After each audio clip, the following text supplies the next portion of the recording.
तद्भक्ताय नमो नमः। ओम नमो भगवते वासुदेवाय।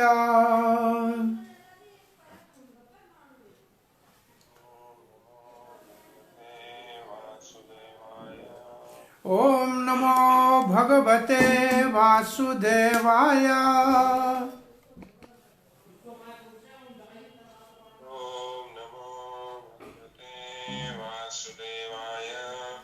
ओम नमो भगवते वासुदेवाय।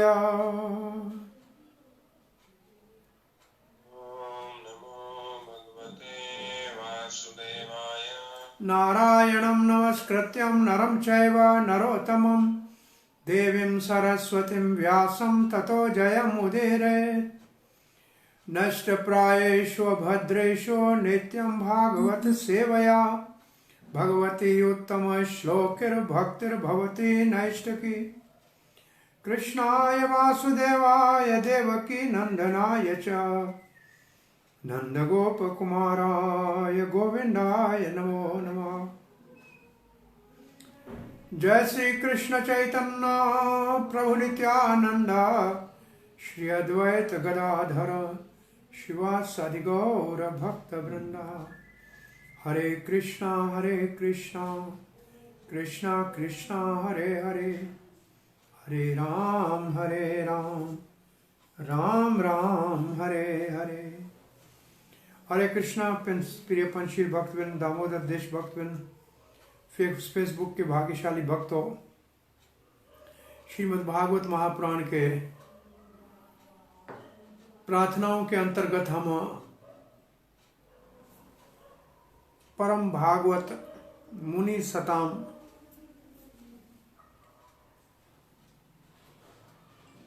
सुखदेव महाराज के मुख से भगवान के मंगलाचरण के रूप में प्रार्थना दूसरे स्कंद के चौथे अध्याय में हुई है। उसके आज 17वें श्लोक से आगे वर्णन शुरू करेंगे।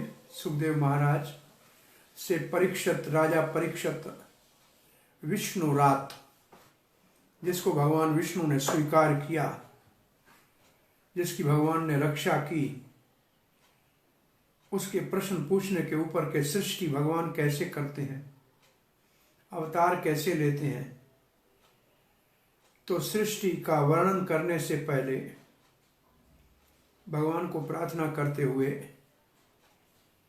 सुखदेव महाराज आज के श्लोक का शुभारंभ करते हैं।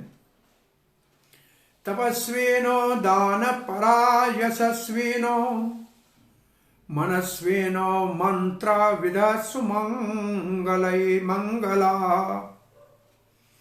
क्षेमं न विन्दति विना यदर्पणं तस्मै सुभद्र शर्वसे नमो नमः। पुनः बार बार आदर पूर्वक प्रणाम करते हैं उस भगवान को जिसका श्रवण, जिसके विषय में श्रवण मंगलकारी है, सुभद्र है, जिसका श्रवण, उस भगवान को प्रणाम करते हैं। अब कहते हैं तपस्वी कोई हो, ज्ञानी लोग जो बहुत तपस्या करते हैं। दान प्रायण कोई हो, कर्मी लोगों के पास धन होता है तो दान करते हैं, दान प्रायण। यशस्वी का मतलब है जो बड़े बड़े महान यज्ञ करने वाले। मनस्वी जो योगी लोग हैं, मननशील हैं, बड़ा ध्यान में बैठते हैं। मंत्र विदहा का मतलब है वेद का पाठ को करने वाले, वेदों का चतुर्वेदी, द्विवेदी, त्रिवेदी, उपाध्याय, एक वेद को जानने वाले, ये मंत्रविद है। और सुमंगलाः,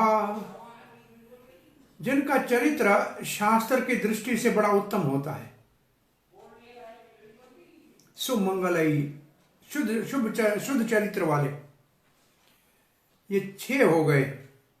तपस्वी, दान प्रायण, यशस्वी, मनस्वी, मंत्रविद और सुमंगला। क्षेमम न विन्दति, कोई लाभ नहीं होगा। विना यद अर्पणम, बिना भगवान के अर्पण किए। कौन से भगवान के?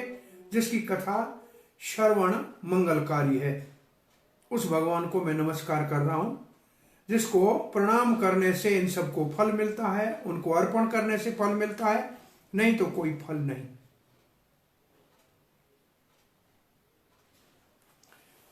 श्री प्रभुपाद जी लिखते हैं, मेरे सादर प्रणाम है उस शुभ मंगलकारी भगवान श्री कृष्ण को बारंबार, क्योंकि बड़े बड़े विद्वान, तपस्वी,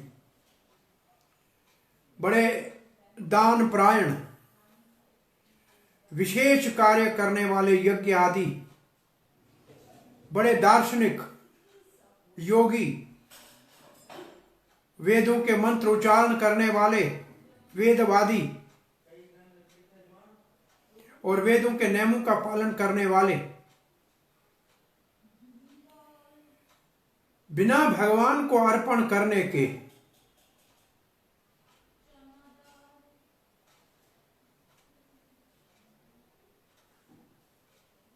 कोई फल नहीं प्राप्त करते। चक्रवर्ती बाल कहते हैं, हमारा बार बार प्रणाम है सुभद्र सर्वस्व भगवान श्री कृष्ण को, जिनके पूजन के बिना, जिनकी सेवा के बिना ज्ञानी, कर्मी, यज्ञ करने वाले योगी, शास्त्रज्ञ, वेद विद्वान, बड़े शुभ चरित्र वाले भी कोई लाभ नहीं प्राप्त कर सकते हैं अगर वो भगवान को अर्पण नहीं करते।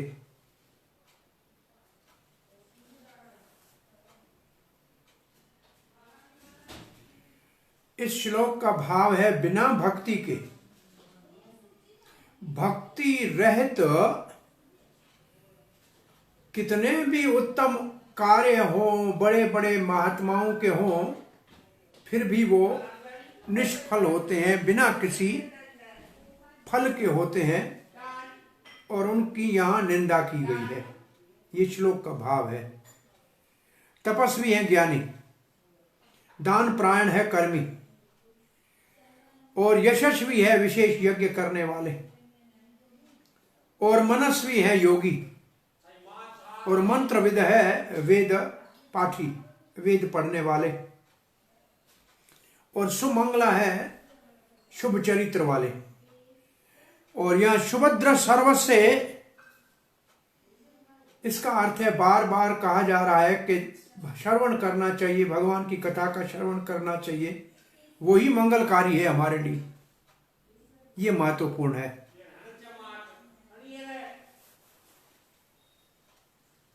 श्री प्रभुपाद जी लिखते हैं, विद्या में वृद्धि, दान प्रायण होना, राजनीतिक, सामाजिक या धार्मिक नेता होना समाज में, दार्शनिक चिंतन वाला, योग अभ्यास करने वाला, वेद को उच्चारण करने वाला, और ऐसे ही बहुत सारे अन्य भी गुणवान हो, उनको फल तभी मिलता है जब ये सारे कार्य भगवान की सेवा में लगाते हैं। और ऐसे अगर भगवान की सेवा में ये कार्य नहीं लगाए जाएं तो निश्चित रूप से कोई फल नहीं।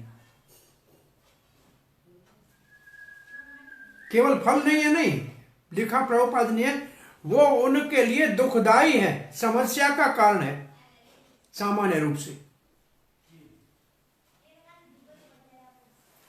संसार में लोग या तो जो कार्य करते हैं अपने इंद्रियों की तृप्ति के लिए करते हैं, व्यक्तिगत इंद्रियों की, परिवार की, नहीं तो समाज की।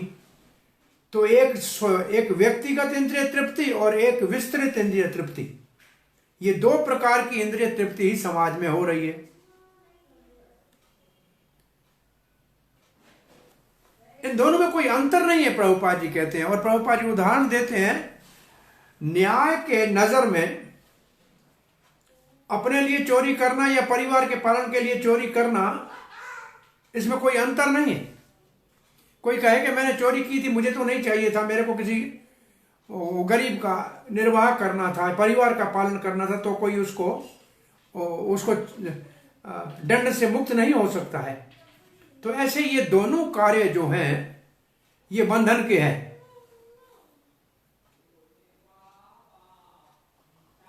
सामान्य रूप लोगों को ये ज्ञान ही नहीं है कि मेरा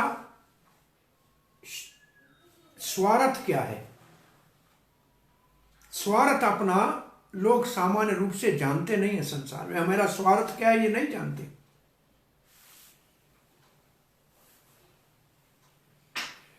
हमारा स्वार्थ जब भगवान के स्वार्थ के साथ समावेश करेगा, दोनों साथ चलेंगे, तभी हमको लाभ मिलेगा। प्रभुपाद उदाहरण देते हैं कि हमारे को शरीर को, आत्मा को साथ रखना मतलब जीवित रहना है। काय के लिए? अगर हमारे जीवन का उद्देश्य भगवत साक्षात्कार नहीं है, कृष्ण चेतना की ओर अग्रसर होना नहीं है, हम अपने जीवन में अगर हमारा भगवान के साथ संबंध क्या है इसके ऊपर विचार नहीं करते हैं, तो हमारा भी शरीर को चलाना, आत्मा जीवित रहना ऐसा है जैसा पशु का है। दोनों में कोई अंतर तो है नहीं। तो मानव पशु से भिन्न कैसे है, अलग कैसे है? अलग है पशु से जब वो अपना स्वार्थ और भगवान के साथ संबंध को समझता है। तो ये बहुत महत्वपूर्ण है। तो प्रभुपाद जी यहां लिखते हैं, दोबारा यही सब ना चीजों को लिख रहे हैं। इसी प्रकार वेद में विद्या में वृद्धि, आर्थिक उन्नति, दार्शनिक खोज, वेद शास्त्र का अध्ययन, पुण्य कार्य करना जैसे दान करना, अस्पताल खोलना, भोजन का वितरण करना, भूखों को रोटी खिलाना, अगर ये भगवान से संबंधित नहीं है तो फिर इनका कोई विशेष लाभ नहीं है। ये भगवान की संतुष्टि के लिए है। ये हमारी व्यक्तिगत या विस्तृत भोग के लाभ के लिए नहीं है। क्योंकि ये भागवत लिखती है, संसिद्धिर हरि तोषणम, हरि की संतुष्टि में ही, हरि की संतुष्टि में हमारा स्वार्थ है, हमारी सम्यक सिद्धि है, पूर्ण सिद्धि है। यही बात भगवत गीता में कही है 9:27 में, यत् करोसि यत् स्नासि यत् जहोसि ददासि यत् तपस्यसि तत् कुरुष्व मदार्पणम। जो करते हो, खाते हो, यज्ञ करते हो, दान देते हो, जो करते रहो, लेकिन कृष्ण अर्पणम कहते रहो। तो कार्य सारे करने हैं जो करने हैं हमको, लेकिन उन कार्य करने के पीछे भगवत अर्पण एक शब्द जीवन में सीख लेना चाहिए। ये एक स्तर नीचे का है। भगवत कृष्ण प्रीति अर्थ है, ये ऊपर का स्तर है। मैं ये कार्य कर रहा हूं भगवान श्री कृष्ण की प्रसन्नता के लिए, ये तो है उत्तम। और ये मैं कार्य करके भगवान को अर्पण कर रहा हूं, ये भी बहुत अच्छा है।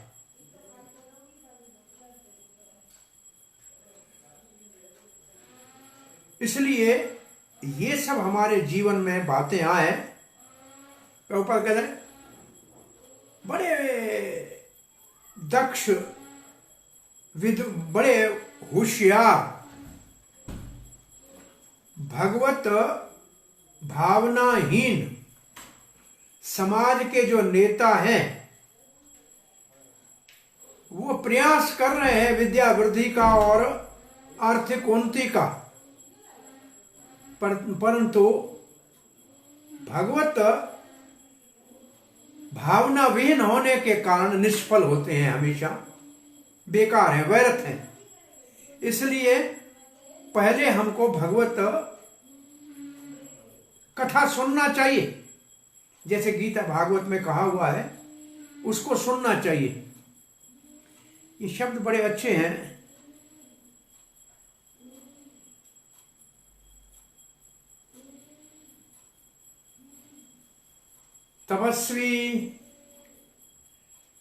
तपस्वी बड़ी बड़ी तपस्या करे। जैसे हिरण्याकश्यप ने कितनी तपस्या की, रावण ने कितनी तपस्या की, सर काट के दे रहा है, देवताओं का प्रसन्न कर लिया, एक ने ब्रह्मा जी को प्रसन्न कर लिया, एक ने शंकर जी को भी प्रसन्न कर लिया, ब्रह्मा जी को प्रसन्न कर लिया, लेकिन भगवान को अर्पण नहीं किया, कोई फल नहीं मिला। कितनी बड़ी तपस्या, कठोर तपस्या की। ऐसे बहुत से तपस्वी हैं, भगवत अर्पण नहीं करते हैं।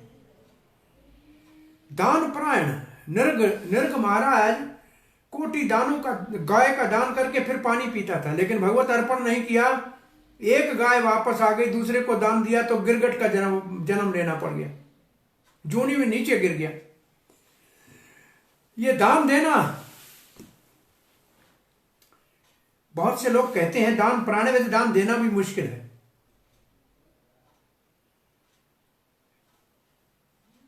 लोगों के पास भगवान ने दिया है लेकिन देने की इच्छा नहीं है।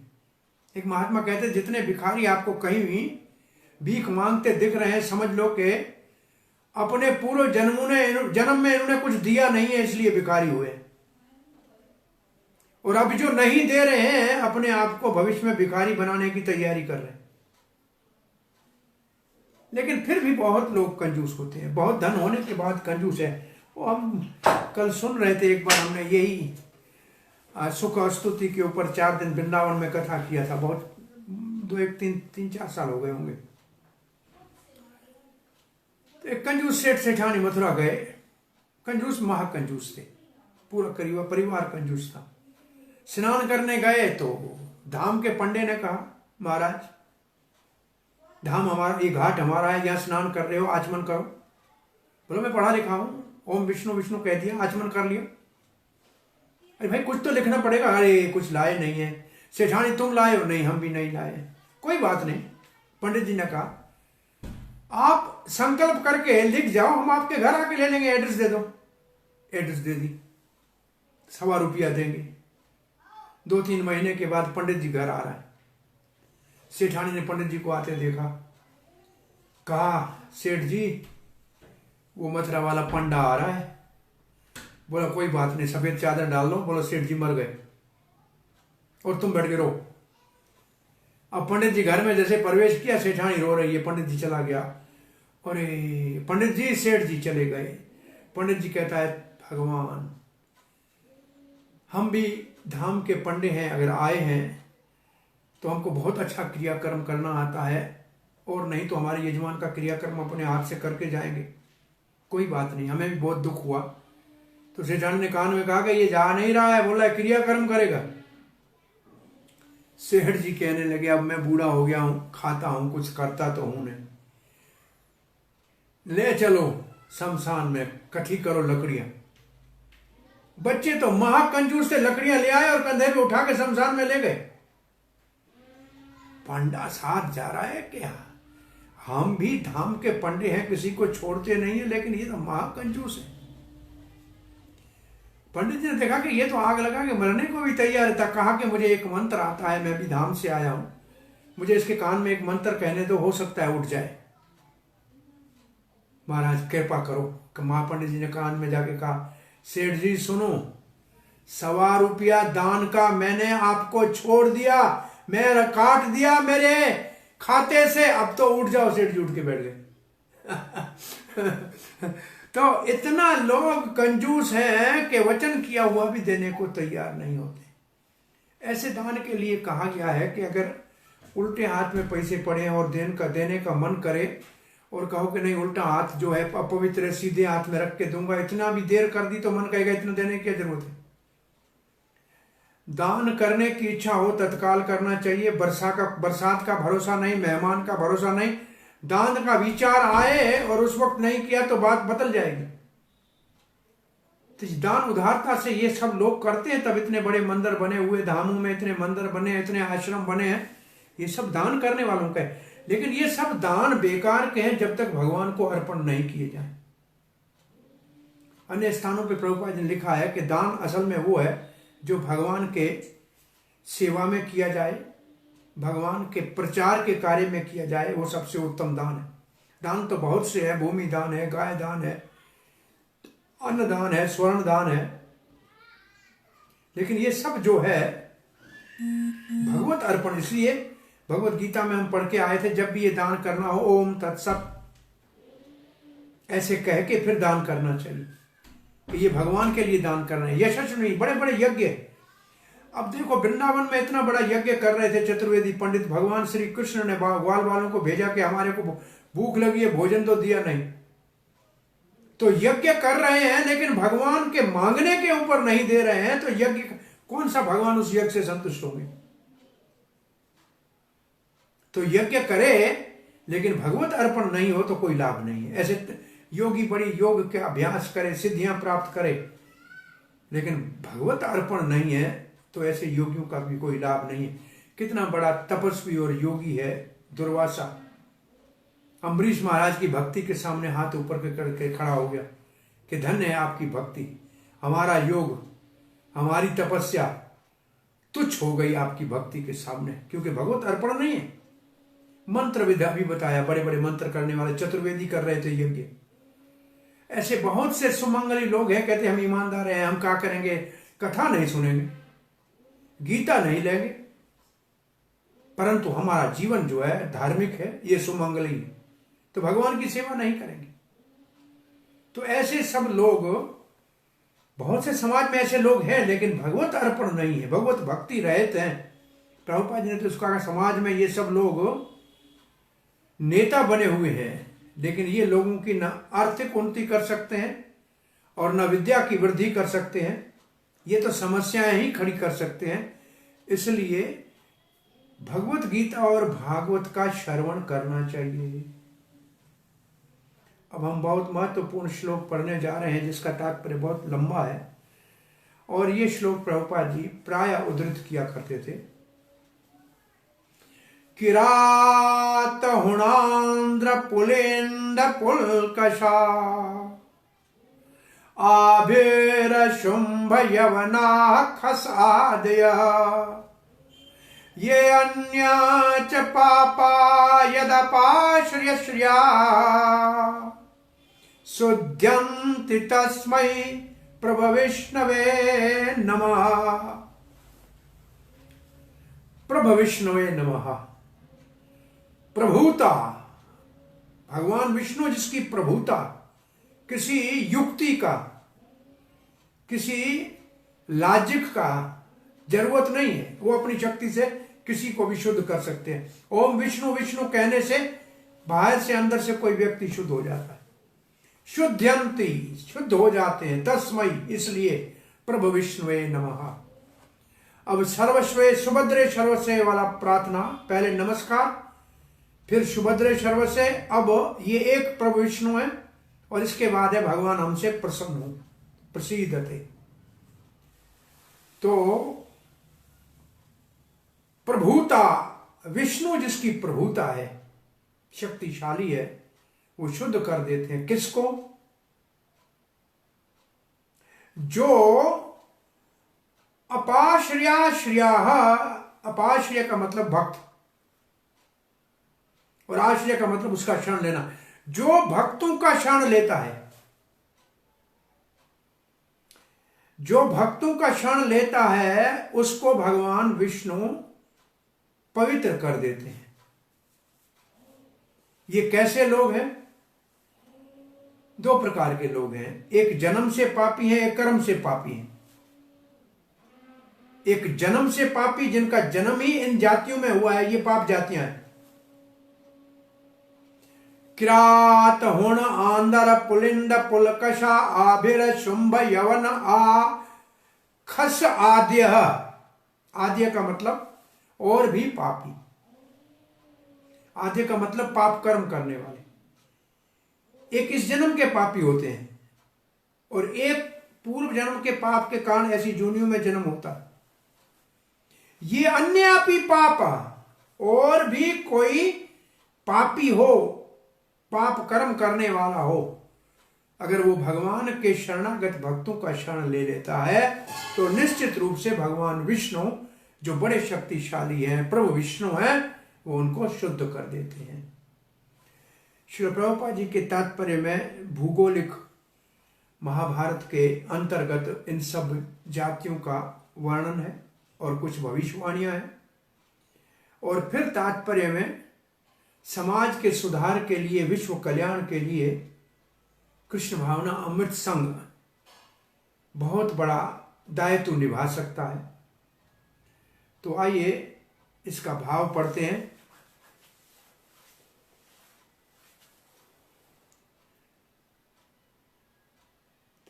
श्री विश्वनाथ चक्रवर्ती बात लिखते हैं कि वो अपने प्रारब्ध और अप्रारब्ध दोनों कर्मों से पवित्र हो जाते हैं। तो पहले चक्रवर्ती पाद के भाव को देखते हैं।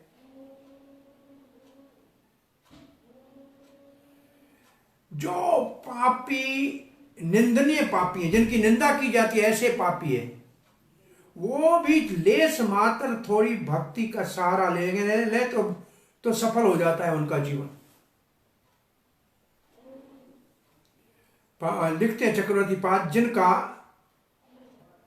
जन्म जंगलों में, आदिवासियों में, निषादों में, निषाद जाति है पाप योनि में, निषाद जाति कहते हैं उसको, निषाद, चोरी करना, डाका डालना जिनका काम है।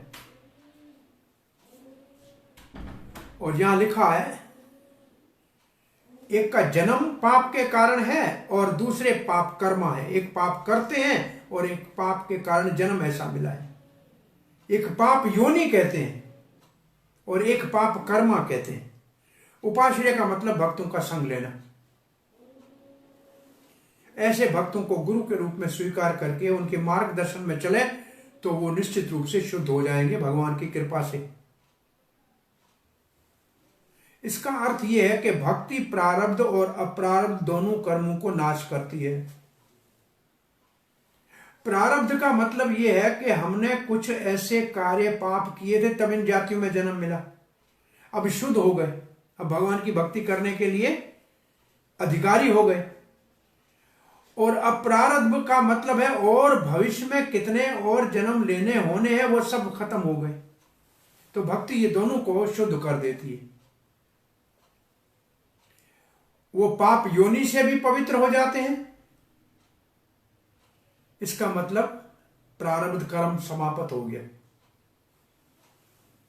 अब इनका नाम हो सकता है सिर्फ इतना है, लेकिन वो शुद्ध हो गए।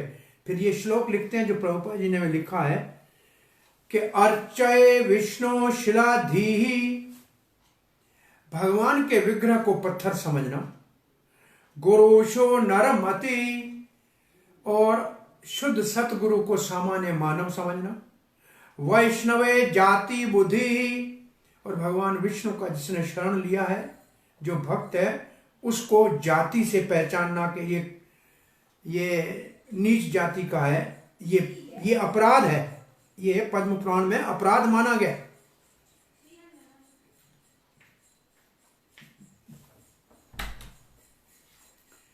अब नेम ये है, चक्रवर्ती पाद कहते हैं नेम ये है, इनके ऊपर कृपा करनी चाहिए।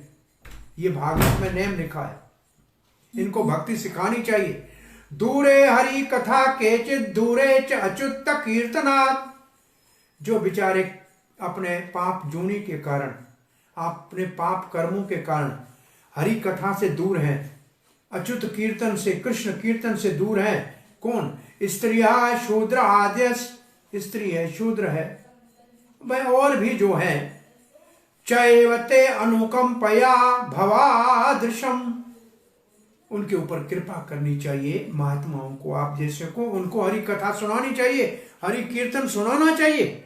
ये भागवत के 11वें स्कंद में कि सबका उद्धार करना चाहिए। पापी हैं जो जन्म से हैं या जो पाप कर्मी हैं, और कहते हैं ये कैसे हो सकता है कि ये कैसे पाप से, पर भगवान का नाम लेते हैं। प्रभु विष्णु है भगवान। कौन से भगवान है? जिसकी प्रभुता किसी भी तर्क वितर्क की परवाह नहीं करती, ऐसे भगवान को प्रणाम करते हैं। अब श्री प्रभुपाद जी के तात्पर्य में किरात महाभारत में भीष्म पर्व में है, भारत के अंदर जो बिहार में संताल और छोटा नागपुर, ये संताल परगना, ये पुराने जमाने के हैं, ये संभवतः किरात हैं, और ये प्राय जो है जंगली लोग होते हैं। इन जातियों में बड़े बड़े भक्त भी हुए हैं, ऐसे भी भक्तों की कथाएं मिलती हैं, किरात जातियों के भक्तों की। एक किरात हमारे पास शिकारी मृगारी किरात है, नारद की कृपा हुई तो बड़ा महान भक्त हो गया, बिलो मंगल ठाकुर इतना बड़ा भक्त हो गया। ये मैं एक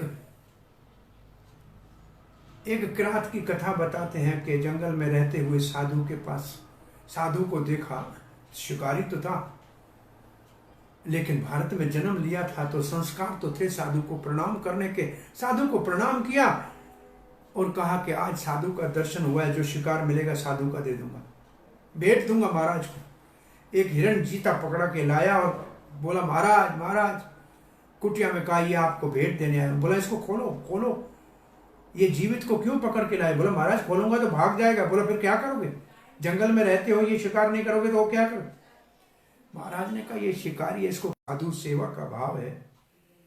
बांसुरी बजाते हुए भगवान जाल में आके फंस गए, ये कंधे में उठाया, मिल गया। महाराज महाराज कभी विश्व के ऊपर राज करेंगे, प्रभुपाद ने लिखा है।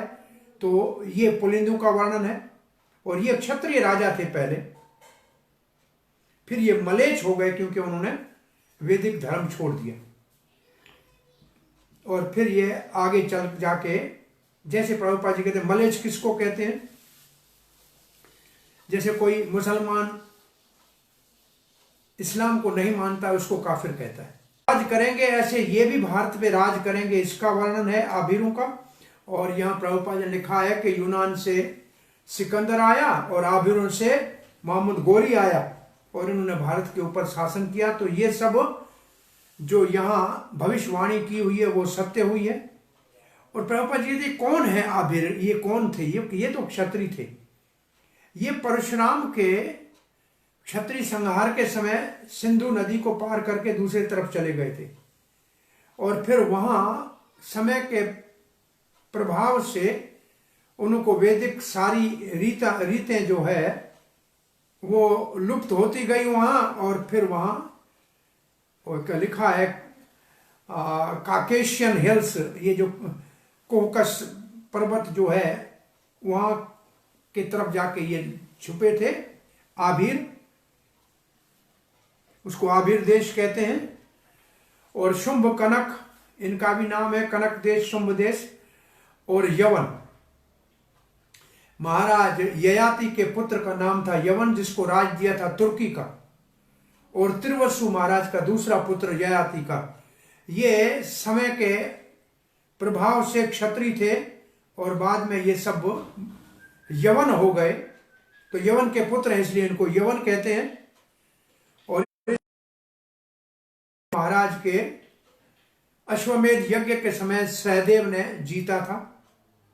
और कुछ यवन जो है, अब ये क्षेत्र आगे जो है, जैसे इराक में शल्य का राज था, मामा शल्य जो नकुल सहदेव के मामा थे, माद्री के भाई, उनका राज था इराक में।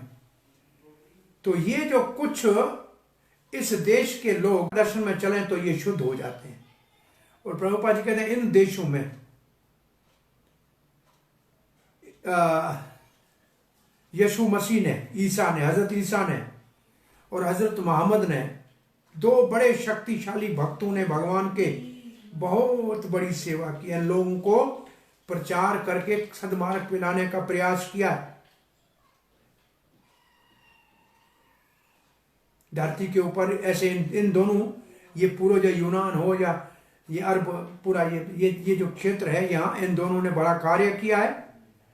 सुखदेव महाराज की दृष्टिकोण से ऐसे लगता है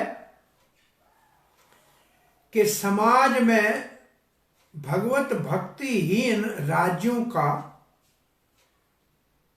जो प्रचलन है, ये सारे नेता हैं, इनको अगर भक्तों का संग मिल जाए, सहयोग मिल जाए, तो ये सब संसार सुखी हो सकता है। और इस कार्य के लिए प्रभुपाद जी कहते हैं ऐसी कोई संस्था की आवश्यकता है, और हमने कृष्ण भावना अमृत संघ इस दृष्टिकोण से बनाया है जो मानव समाज में बहुत बड़ी क्रांति कर सकता है। क्योंकि भगवान के भक्त वो अधिकृत भगवान की तरफ से है, और जो धूली धिसृत भोग से मिश्रित जिनका मन है उनको शुद्ध कर सकते हैं, सामान्य लोगों का उद्धार कर सकते हैं। और प्रभुपाद जी सावधान होकर लिखते हैं कि हमको भक्तों को कोई नेता नहीं बनना है, राजा नहीं बनना है। राजा बनने की उनको आवश्यकता नहीं है।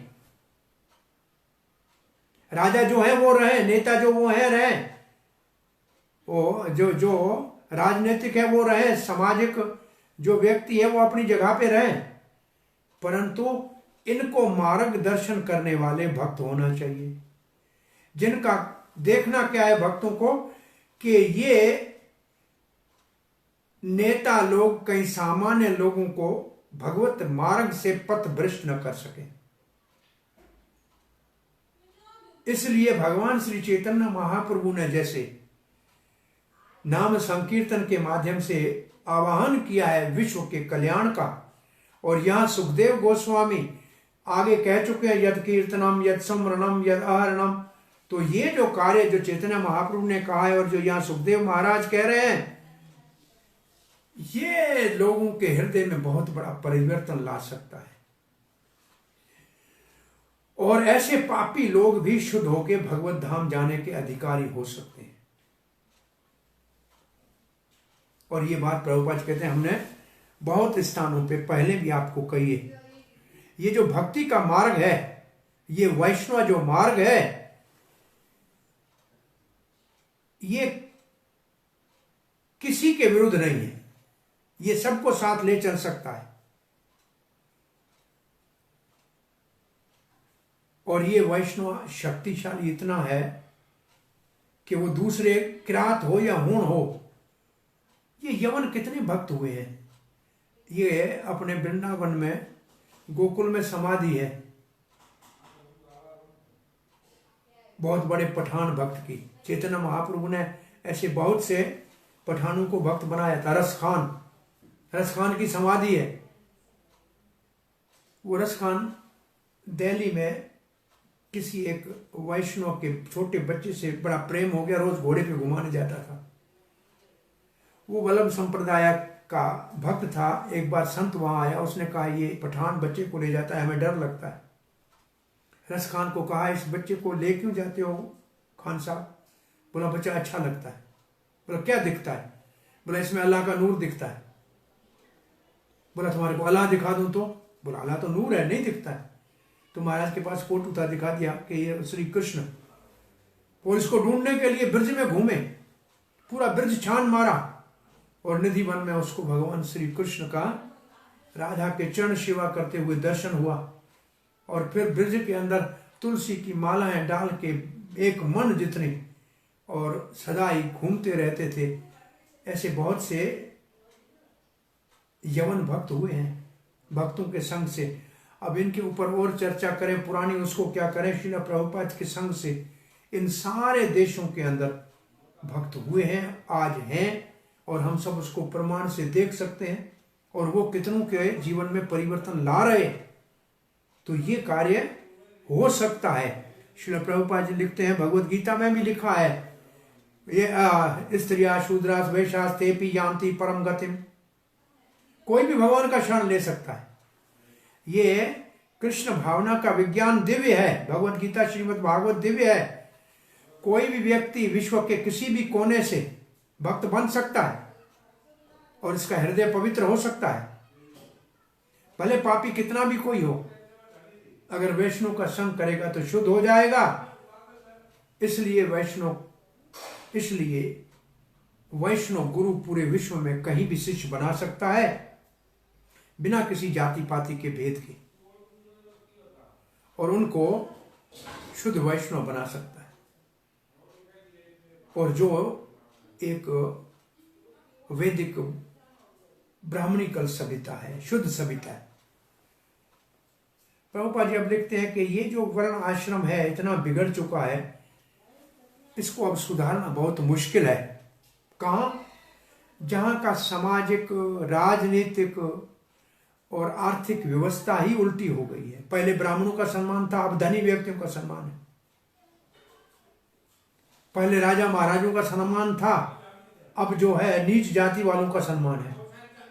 वही तो उल्टा सब कुछ हो गया है।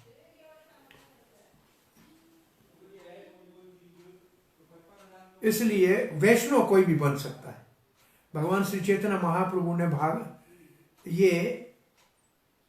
भगवान श्री चैतन्य महाप्रभु का ये आदेश है कि भगवत गीता और भागवत के प्रचार के माध्यम से पूरे विश्व के अंदर सभी लोगों को सौभाग्य देना चाहिए। भगवान का भक्त बनने के लिए ये प्रचार का कार्य करना चाहिए। जो भी व्यक्ति जिज्ञासु है और कुछ अपने आप को जवाबदार समझता है, समाज में रिस्पॉन्सिबल है, कोई अगर रिस्पॉन्सिबल है और जिज्ञासु है और जिसको जाति का कट्टरपंथी नहीं है, मजहब का कट्टरपंथी नहीं है, उदार है, तो फिर सबको जन्म का अधिकार है वैष्णव बनने का। अब श्रील प्रभुपाद जी वही बात कहते हैं, जैसे मंदिर की मूर्ति को पत्थर नहीं कहते हैं, ऐसे इन सबको भगवान का भक्त बनाया जा सकता है। और भगवान को प्रभु विष्णु कह के सुखदेव महाराज ने प्रार्थना की है, जो शक्तिशाली है, वो सर्व शक्तिशाली है।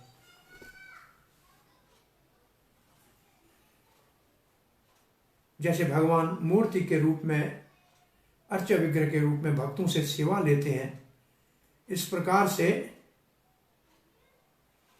जब कोई पापी भी भगवान की सेवा में लगता है तो वो शुद्ध हो जाता है। अब वही श्लोक प्रभुपाद जी ने लिखा है, अर्चे वैष्णव शीलाधि गुरुषु नरमति वैष्णव जाति बुद्धि श्री विष्णु नामनि शब्द सामान्य बुद्धि एते। भगवान के नाम को सामान्य समझना, मंदिर में विग्रह को पत्थर समझना, गुरु को सामान्य व्यक्ति समझना, वैष्णव को जाति से समझना, ये सब पाप है। तो सारांश ये है, क्या है सारांश? भगवान प्रभु विष्णु है। कैसी भी परिस्थिति में कहीं भी किसी को भी विश्व में से स्वीकार करके अपना भक्त बना सकता है। स्वयं भगवान कृपा करे या अपने किसी भक्त के माध्यम से ये कार्य कराए। चैतन्य महाप्रभु ने ऐसे बहुत से लोगों को स्वीकार किया था जो वर्ण आश्रम धर्म से बाहर के थे, और उनको शिक्षा दी, और उन्होंने ये कह दिया है, चैतन्य महाप्रभु का ये श्लोक कहा जा रहा है, मैं ब्राह्मण नहीं, मैं क्षत्रिय नहीं, मैं वैश्य नहीं, मैं शूद्र नहीं, मैं सन्यासी नहीं, मैं वानप्रस्थी नहीं, मैं ग्रस्त नहीं, मैं ब्रह्मचारी नहीं, मैं कौन हूं? गोपी भरत पद कमल योर दास दास दास अनुदास। मैं तो गोपीनाथ का दास हूं। तो इसका मतलब है कि इन सब से ऊपर उठ के भगवान का भक्त कोई भी दुनिया में बन सकता है। अब हम 19वां श्लोक पढ़ने जा रहे हैं। स एष आत्मात्मवतामधीश्वरस् त्रयीमयो धर्ममयस्तपोमय गतव्यलके अज संक्रादिभिः वितर्कये लिंगो भगवान प्रसीदताम्। अब जो श्लोक है उनमें भगवान प्रसीदताम्, भगवान हमारे ऊपर प्रसन्न हो जाएं, कृपा करें। कैसे भगवान?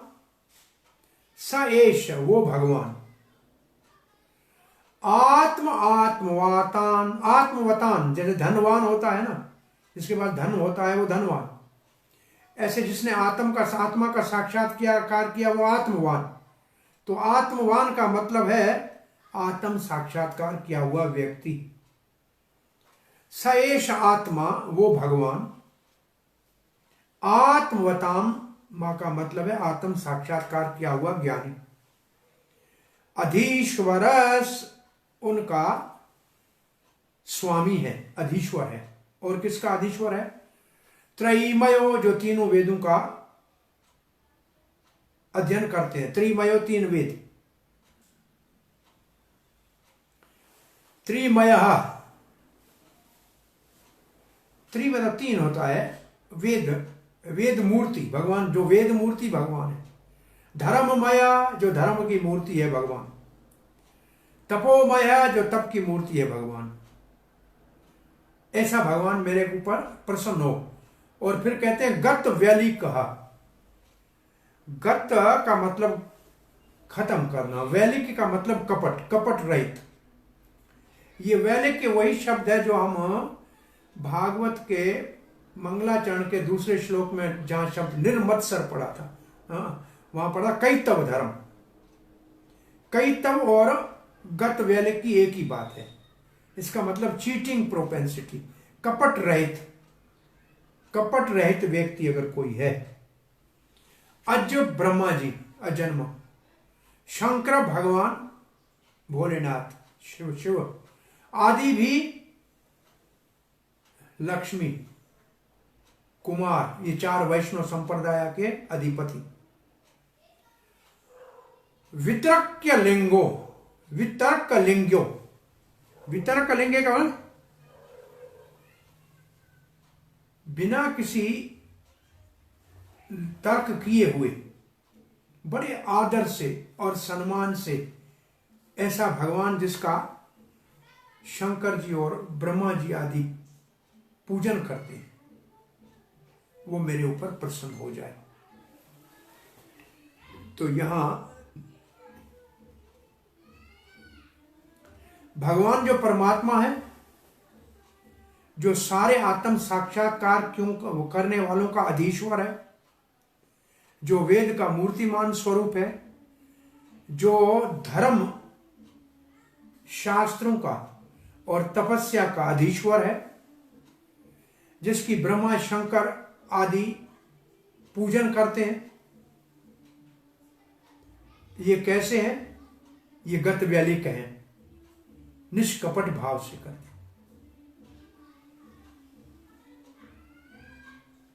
और ऐसे आदर पूर्वक जो भगवान की पूजा करते हैं, ऐसा भगवान मेरे ऊपर प्रसन्न हो जाए। चक्रवर्ती पाद लिखते हैं, केवल आप ही एकमात्र भगवान हो जिसको ज्ञानी और योगी परमात्मा के रूप में पूजते हैं। योग ज्ञानी अपना आत्मा समझता है, योगी परमात्मा समझता है। जो वेदों को जानते हैं, जिसकी पूजा करते हैं, जो धर्म को जानते हैं, वो उनकी पूजा करते हैं, जो तप करते हैं, जो उनकी पूजा करते हैं। और ऐसा भगवान जिसके गुण कपट रहित बड़े बड़े ब्रह्मा शंकर जैसे महाजनों को भी समझ में पूरे नहीं आते हैं, वो मेरे ऊपर प्रसन्न हो जाए। ये भाव चक्रवर्ती पाद का है। तो इससे आगे जो 2 श्लोक है उसमें भक्ति का बल कितना है, सकारात्मक और नकारात्मक। जो भक्ति करते हैं उनको क्या लाभ होता है, और जो नहीं कर पाते, जो पहले में ये है कि इतने सारे काम करे, भगवान को अर्पण न करे तो कोई फल नहीं है, ये नकारात्मक हो गया। और फिर खून का आंध्र का ये भक्ति करें तो शुद्ध हो जाते हैं। अब कहते हैं इनको छोड़ के आगे दूसरे भी लोग हैं जो भगवान की पूजा करते हैं। उनका लक्ष्य क्या है? एक ज्ञानी है, आत्मा को योगी है, परमात्मा को ये आत्मवान है, ये भी भगवान की पूजा करते हैं। वेदों के पूजा करने वाले भी करते हैं, धर्म के मार्ग वाले भी करते हैं, तपस्या वाले करे थे।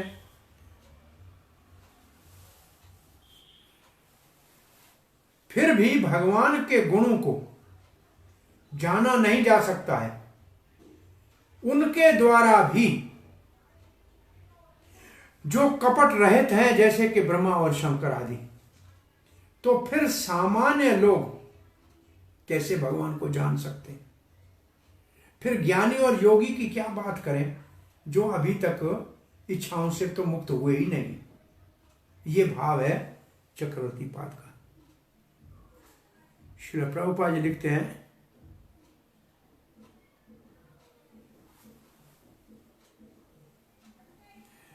भगवान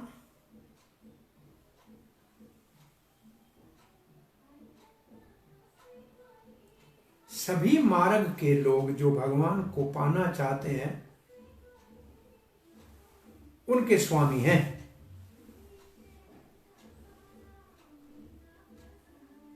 जो आत्म साक्षात्कार करने वाले जितने भी हैं, अगर वो कपट रहित हैं तो फिर भगवान को जान सकते हैं। मार्ग किसी से भी आए लेकिन कपट रहित होना चाहिए। ये प्रभुपाद का पहला लाइन है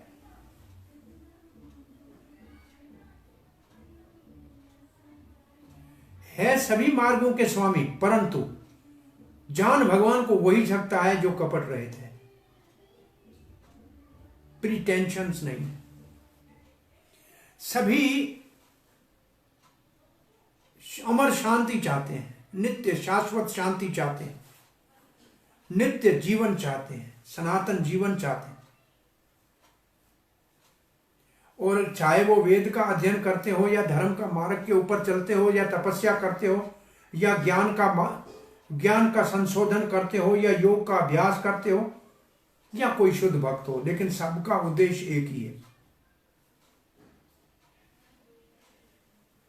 परंतु भगवान पूर्ण रूप से अनुभूति में आता है भक्तों के। क्यों?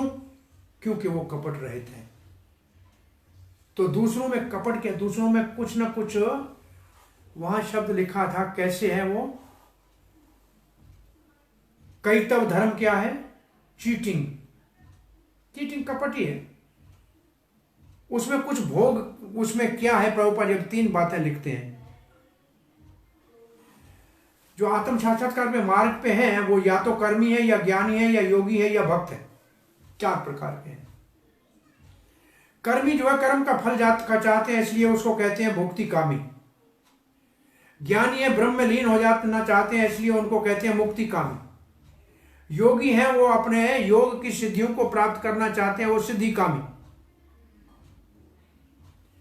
फिर प्रभुपाद ने सिद्धियों के नाम लिखे, कोई छोटे से छोटा, बड़े से बड़ा, सूक्ष्म से सूक्ष्म, कहीं से कोई चीज मंगा ले, इच्छा प्राप्त, कुछ भी अष्ट सिद्धियां प्राप्त करते हैं, ये सिद्धि योग कामी है। लेकिन ये सब अशांत है, इनको पूर्ण शांति नहीं है, अनंत परम शांति, शाश्वत शांति नहीं है, क्योंकि ये कुछ चाहते हैं। लेकिन भगवान के भक्त ये जानते हैं कि भगवान के हम अंश हैं, भगवान की सेवा हमारा उद्देश्य है, इसलिए वो निष्काम है, इसलिए वो निष्काम है और इसलिए वो परम शांत है। अब प्रभुपाद जी कहते हैं इच्छा तो जीव खत्म हो नहीं सकती है, इच्छा तो सबको है। मुक्ति कामी भी इच्छा है, मुक्ति कामी भी इच्छा है, सिद्धि कामी भी इच्छा है। तो भक्त निष्काम कैसे हुआ? बोला भक्त की इच्छा तो है, लेकिन है केवल भगवान की सेवा की। बस यही उनकी एक इच्छा है कि भगवान हमारी सेवा से संतुष्ट हो जाए, बस। इसलिए व्यक्तिगत इच्छा नहीं है, इसलिए वो निश्चय है। अब प्रभुपाद जी उदाहरण दे रहे हैं। अर्जुन पहले अपनी इच्छा, स्वार्थ, मेरे मित्र हैं, मेरे बंधु हैं, मेरे रिश्तेदार हैं, मैं युद्ध नहीं करूंगा। परंतु भगवान ने कुरुक्षेत्र में गीता का उपदेश देकर अर्जुन को इस डिजायर ऑफ सेल्फ सेटिस्फिकेशन, ये जो इच्छा जो अपने तृप्ति थी उससे भगवत तृप्ति की इच्छा की ओर गीता से भगवान ने अर्जुन को स्थापित किया। और कर्म योग, ज्ञान योग, हठ योग, भक्ति योग, ये सब उपदेश किया। अर्जुन के क्या गुण था, अर्जुन के अंदर क्या योग्यता थी, जिसके कारण वो गीता को समझ सका। प्रभुपाद ने लिखा निर्विकल्प अविकल्पिक, याद है क्या शब्द है, प्रिटेंशन रहित था, इसका मतलब निष्कपट था। तो इसलिए अर्जुन जो है उसने अपने निर्णय को बदल दिया और भगवान की इच्छा से करिष्य वचनम तव, इसको कहते हैं इच्छा रहित होना, भगवान की इच्छा को अपनी इच्छा मानना। यहां ब्रह्मा जी शंकर जी का उदाहरण दिया है और श्रीमती लक्ष्मी आदि से समझना चाहिए। कुमार, सनकादि कुमार, ये चारों वैष्णव संप्रदाय के अधिपति हैं। इन्होंने चारों वैष्णव संप्रदाय शुरू किए, श्री संप्रदाय लक्ष्मी की, रामानुज की, शिव की संप्रदाय भगवान शंकर की, रुद्र संप्रदाय विष्णु स्वामी की, कुमारों की निम्बार्क संप्रदाय ब्रह्मा जी की, मध्व संप्रदाय। और श्री जीव गोस्वामी लिखते हैं गत व्यधि कही और प्रोजित कई तभी, दोनों का अर्थ एक ही है। इसका मतलब है शुद्ध भक्त। चैतन्य चरितमृत में लिखा है कृष्ण भक्त निष्काम अतएव शांत, भुक्ति मुक्ति सिद्धि कामी सकल अशांत।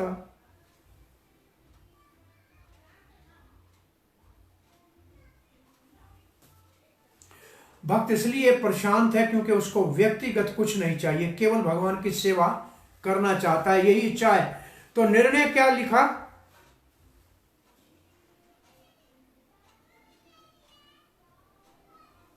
भगवान सबके लिए है, क्योंकि कोई भी व्यक्ति भगवान की कृपा के बिना किसी भी अपने साधन का फल नहीं प्राप्त कर सकता। उनकी सारी इच्छाएं पूर्ति तो भगवान ही करता है। भगवान जब अनुमति देते हैं तभी इच्छा पूरी करते हैं, जैसे भगवत गीता में लिखा हुआ है। ये 8:9 लिखा है, वहां लिखा है कविम पुराणम अनुशाचिता मनोनियम अनुसाम अनुसमृद। ये योगियों के लिए लिखा है जो अंत समय भगवान का ध्यान करते हैं। भगवान अधीश्वर है, आदि ईश्वर, सबका स्वामी है। किसका? वेदांतियों का स्वामी है, कर्मियों का, कर्मकांडियों का स्वामी है, धर्म नेताओं का स्वामी है, तपस्वियों का स्वामी है, आध्यात्मिक उन्नति करने चाहते हैं उनका स्वामी है। परंतु भगवान को जान कौन सकता है? जो कपट रहित है, जो इच्छा रहित है, भोग की इच्छा रहित है, और वो है केवल भक्त। इसलिए भक्ति के ऊपर सुखदेव गोस्वामी ने अधिक बल दिया है इस श्लोक में। अब हमारे पास जो श्लोक है वो कल पढ़ेंगे। श्रेय पति यज्ञपति प्रजापति धीयान पति लोकपति धरापति पतिगतिश्चांडक वर्षिणी सात्वताम प्रसीदताम में भगवान सताम पति। यह भगवान को पति कहा गया है। पति का मतलब पात्यति, मतलब रक्षक। पति का मतलब रक्षक। किसका है? लक्ष्मीपति है, यज्ञपति है, प्रजापति है, बुद्धि का पति है, लोकपति है, धरती का पति है, और फिर वृष्णि और यदुवंशियों की तो गति है, और भक्तों का पति है। तो वो मेरे ऊपर प्रसन्न हो जाए, ऐसे सुखदेव गोस्वामी कहते हैं। यहां वाणी को विराम देते हैं। हरे कृष्ण।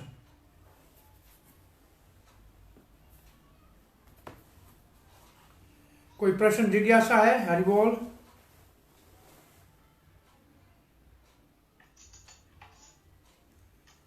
श्री प्रभुपाद की जय। हाँ जी।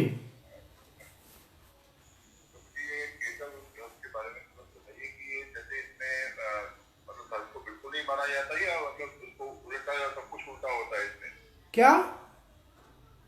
केशव धर्म जो है, जो बताया है, जो कपट वाला धर्म होता है, जो जिसमें धोखेबाजी है या लक्ष्य विफल हो जाते हैं, उसकी डेफिनेशन, उसकी डेफिनेशन है धर्म अर्थ काम मोक्ष। धर्म अर्थ काम मोक्ष, ये 4 को कैतव धर्म कहा गया है। भाई कोई कहे कि मैं काम क्यों कर रहा हूं, धर्म के ऊपर क्यों, धर्म के ऊपर कर रहे हो? बोलो धन कमाऊंगा, धन कमा के क्या करूंगा? भोग करूंगा, और क्या है? मुक्ति करूंगा, ब्रह्म में लीन होगा। तो ये सब कैतव धर्म है, क्योंकि ये सब अशांत है। ये भुक्ति मुक्ति सिद्धि तीनों कैतव धर्म हो गया। इसका मतलब ये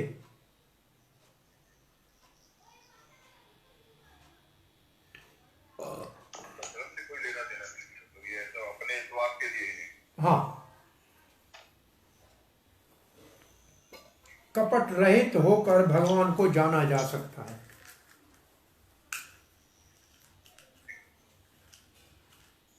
गत वैली कह। तो जी हरे कृष्णा। हाँ जी, प्रभु जी।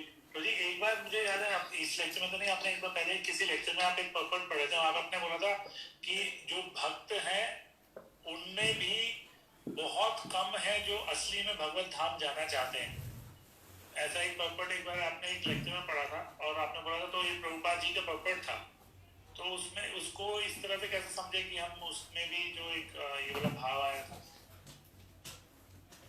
भक्ति अपने आप में इसे कंपेयर करें तो भक्ति अपने आप में शुद्ध है, परंतु जो लोग अभी तक तीनों गुणों से ऊपर नहीं उठ सके हैं, सात्विक, राजसिक और तामसिक गुणों के प्रभाव से भक्ति के भागवत के तीसरे स्कंद में बहुत से नमूने हैं। तो वो लोग अभी तक उस स्तर पे नहीं है जो भगवान की अनन्य भक्ति या सेवा के लिए तैयार हों। उनके मन में अभी तक भोग की भावनाएं हैं। अभी तो हम तो अपने भक्तों को यहाँ देखते हैं, सामान्य उनको भगवान की सेवा करने से ज्यादा अपने पद की, प्रतिष्ठा की ज्यादा कामना होती है। जब यहाँ भी इतनी पद प्रतिष्ठा की कामना है, तो अभी तक भगवान की सेवा का तो अभी उसमें उदय ही नहीं हुआ है। तो बहुत से भक्तों के अंदर ये देखा जाता है अभी तक भी। और ये बाधा, ये रुकावटें हैं असल में, क्योंकि ये इच्छाएं कई जन्मों की जाती नहीं है। इसको शुद्ध करने के लिए बहुत अच्छा संग और बहुत अच्छा श्रवण और नित्य धारावाहिक होना चाहिए, तब जाके थोड़ा सा हृदय शुद्ध होता है। तो भक्ति में कोई कमी नहीं है, लेकिन भक्त जो है स्वयं अभी तक गुणों से ऊपर नहीं उठ पाया है।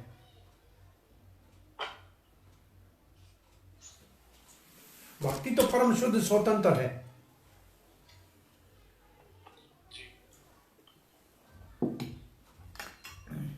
प्रभुपाद ने कहा हमारे बहुत से भक्तों को अभी तक स्वर्ग का घूमने का शौक है। इसको दो प्रकार की मुक्ति होती है, वो भक्तों के लिए भी कहते हैं, एक सद्य मुक्ति और एक क्रम मुक्ति। क्रम मुक्ति के मतलब जैसे सनातन गोस्वामी पाद ने लिखा है बृहद भागवत अमृत में, गोप कुमार पहले स्वर्ग गया, फिर ब्रह्मा के लोक गया, फिर मैं कैलाश गया, फिर वैकुंठ गया, फिर कहीं संतुष्टि नहीं हुई तो फिर गोलोक धाम गया। तो ऐसे ये सद्य मुक्ति है, एक एक धाम से होते हुए जाना। और ये है क्रम मुक्ति।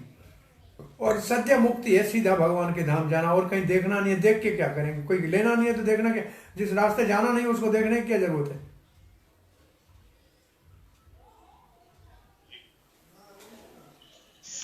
देखो, एक होता है प्रचार के लिए दुनिया में जाने की इच्छा हो, और एक होता है दुनिया को देखने के लिए बाहर जाने की इच्छा हो।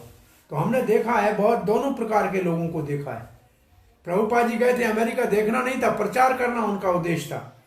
लेकिन बहुत से लोग जाते हैं केवल देखने के लिए और कुछ लेने के लिए। प्रभुपाद ने कहा मैं न लेने आया हूं न देखने आया हूं, मैं देने आया हूं और उद्धार करने आया हूं। तो बहुत बड़ा अंतर है। काम एक ही है लेकिन काम अंतर बहुत बड़ा।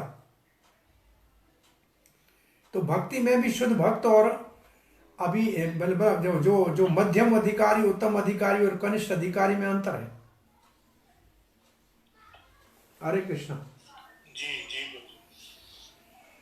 हृदय को शुद्ध करना चाहिए, शुद्ध ही इच्छा शुद्ध। हाँ जी, हरे कृष्णा। हाँ जी, ये श्लोक आप बता रहे थे 18वां कीरत, आवाज कट गया।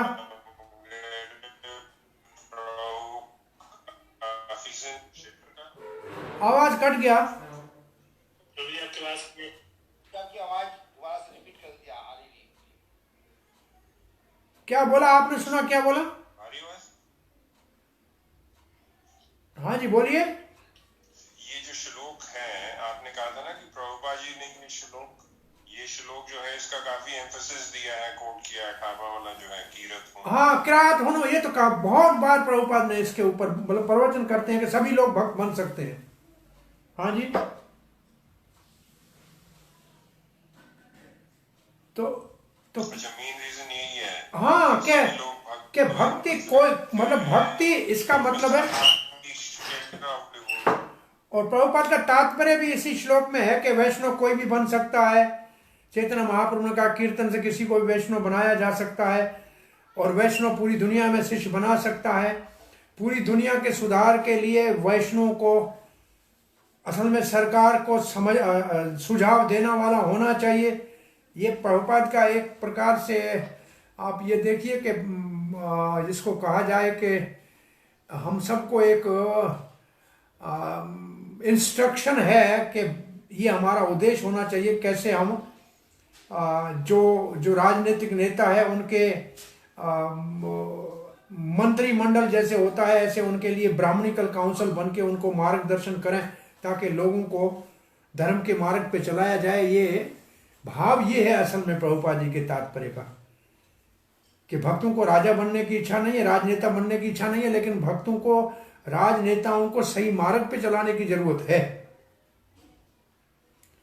इसकी आवश्यकता है। कहाँ हो सकता है प्रभुपाद जैसे मॉरिशस में प्रभुपाद ने देखा ये कंट्री पहले कृष्ण कॉन्शियस हो सकती है, ऐसे फिजी को प्रभुपाद ने ऐसे कहा। ऐसे प्रभुपाद का भाव था कि कहीं कोई एक राज इस तरीके से धर्म के ऊपर चले तो बहुत बड़ा उदाहरण हो सकता है।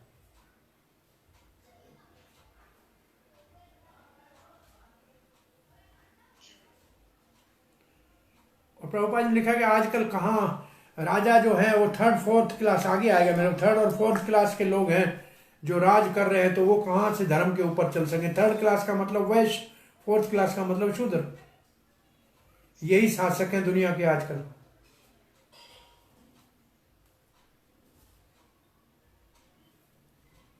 ब्राह्मणों का मार्गदर्शन कैसे इनको मिले, ये एक विषय है जो इस श्लोक में प्रभुपाद ने भविष्यवाणी की है। आगे कौन इसको पूरा करेगा भगवान जाने। हरे कृष्ण।